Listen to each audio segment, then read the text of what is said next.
Bonjour. Et voilà, l'incendie sur la machinerie du Tenace n'est plus qu'un mauvais souvenir. J'ai refait le circuit de gaz en brasant à l'argent. Alors, souvenez-vous, la semaine dernière, à ce niveau, ici, il y avait une vanne coupe-gaz dont la membrane a lâché, ce qui a fait quasiment une torche qui a brûlé ce cerveau. Je le laisse en souvenir de cet incident. Et en ayant mis un peu de blanc ici, on ne verra pas trop les traces de l'incendie. Pour profiter des éléments dont je disposais, à savoir une vanne coupe-gaz de chez Ludger et un gros cerveau, eh oui, j'ai un gros cerveau, j'ai réaménagé entièrement le circuit. Et, original, donc vous reconnaissez un cerveau, ça c'est sûr, la vanne coupe-gaz de chez Ludger Kiefler. Hop, voilà, donc il y a un sens. Donc cette vanne se fixe avec en plus des écrous autoserrants, ce qui permet d'éviter les brassures. Donc je suis passé en dessous par un tube et je suis allé jusqu'à ici. J'ai prévu ici un raccord pour pouvoir mettre un peu plus tard un détendeur. En effet, comme je veux éviter les possibles variations de gaz, de pression de gaz, vous voyez je suis à peu près à 2 bars, mais ça va monter dans la coque, pour éviter les éventuelles variations, je vais installer ici un détendeur JPB avec son manomètre. Donc là je suis gentiment à mes 2 bars, je suis en régule, et si j'accélère un tout petit peu, ou bien si je joue du sifflet,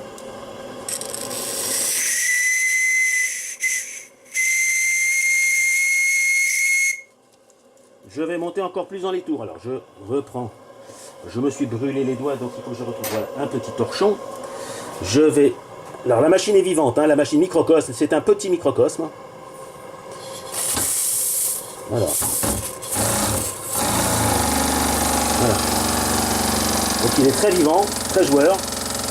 3,7 cm3. Donc un peu fumeux, n'est-ce pas? J'espère que vous le voyez, mais en tout cas moi je le vois bien fumer. Mais je sais que je peux aller beaucoup plus lentement dans l'eau. Voilà. Et comme vous l'entendez, la chauffe est redevenue beaucoup plus efficace, puisque là aussi, j'ai le double membrane régulateur, encore une fois, de chez Microcosme. Le sifflet était, lui, un JPB. Donc...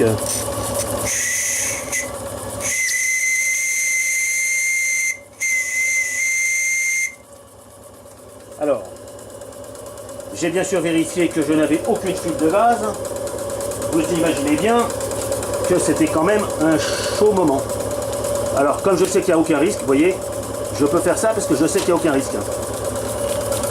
De toute façon, il n'y en a pas beaucoup, mais bon. Hop, voilà, aucun risque de fuite. Je l'avais vérifié et l'éventuelle dilatation, mais je constate qu'ici le tube est frais, on va pas dire froid. Ici, le tube est froid. Ici, le tube est... Ça fait déjà 10 minutes, un quart d'heure que je tourne. Et le tube est tiède. Ouais. Vous voyez, si je peux laisser les doigts comme ça, c'est que je grimpe pas au plafond. Hein. Je suis gentiment à mes 2 bars. Et donc, j'arrête la machine. Ah là, par contre, je me brûle les doigts. Hein. Et vous allez voir, comme d'habitude,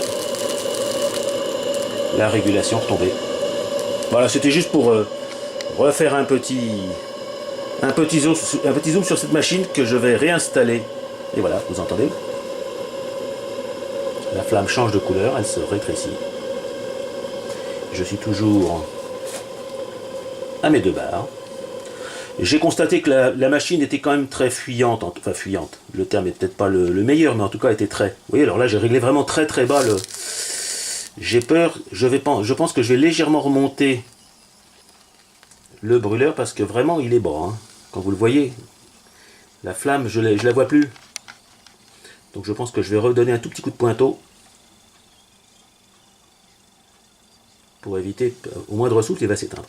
Enfin en tout cas tout va bien. Je remonte la machine dans le bateau et je le teste demain.